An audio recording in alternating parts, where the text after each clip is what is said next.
Well, hello, my favorite people. Can you believe it? Another Sunday, and time for me to share with you again. Check this out. I've got a little ball at the end of a string, right? It can either be a pendulum or it could be a sling. And if I want the ball to go round a circle, I must swing it. And if I stop swinging, then suddenly it stops going in a circle. Let me try and show you something else.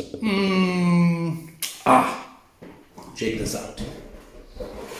I've got here a balloon. You see it? And if I let it go, 1, 2, 3, it falls. All right, let's try that again. Didn't work the first time, maybe it works the second time. Right, here we go. 1, 2, 3. So it can either go down or it can go up. Let me show you another one. I've got a pen and I've got a spoon. So let's try and balance the spoon on the pen. There we go. And what I want to try and do now is to get the spoon to move. Did you see that? You're not impressed.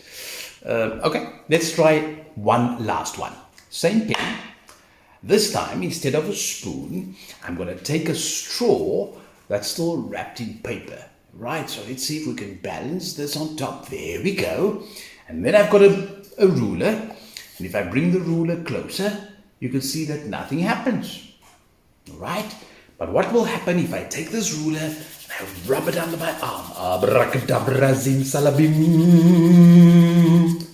Let's see. Did you see that? The paper moved. Now, of course, at the heart of everything that I've shown you this morning is something called a force. There was a force needed for the little ball to go round. The force of gravity was needed for the balloon to fall down. And in the second case, because there was a lifting force that was bigger than gravity, the balloon went the other way. Of course, some of you clever people will know that the balloon was filled with helium. When I got the spoon to move, it wasn't magic. I actually just used a magnet, and because the magnet was pulling on the spoon, I was able to get it to move. And then I got the paper to move, which again is not magic, but because I was rubbing the ruler under my arm, I was building up what we call static electricity, and because of that interaction, the paper moved. So at the heart, there's a force, right? And a force is either something that pulls or something that pushes. Now, I was paging through the Bible and I got to Psalm 103. And the Psalm talks about an interaction between God and us. Almost like a force. The only difference is that the interaction between God and us, it's always attractive. And the name of that interaction is love. So this morning, I need to remind you that God loves you. There's nothing that you can do to make him love you more. And there's nothing that you can do to make him love you less. But his love is so big that we struggle to explain how profound it is. But here's the thing. Sometimes it shows up like a little string that keeps us in place. Other times it shows up in forms that we don't quite understand, whether it's a magnet or whether it's a ruler or whether it's a helium balloon.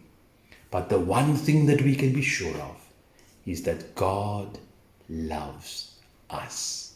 So as you go through your day and as you experience nature and as you stand in awe of everything that nature gives us, remember that all these things are just reminders of the fact that God loves us. And because he loves us, we can go through our lives loving other people. And if you don't see the love in all the signs around you, maybe it helps to sing about it. And maybe mum and dad can teach you that old hymn that says, "The steadfast love of the Lord never ceases. His mercies never come to an end. They are new every morning, new every morning. Great is your faithfulness, O Lord. Great is your faithfulness." God will never let you down. He always has your back.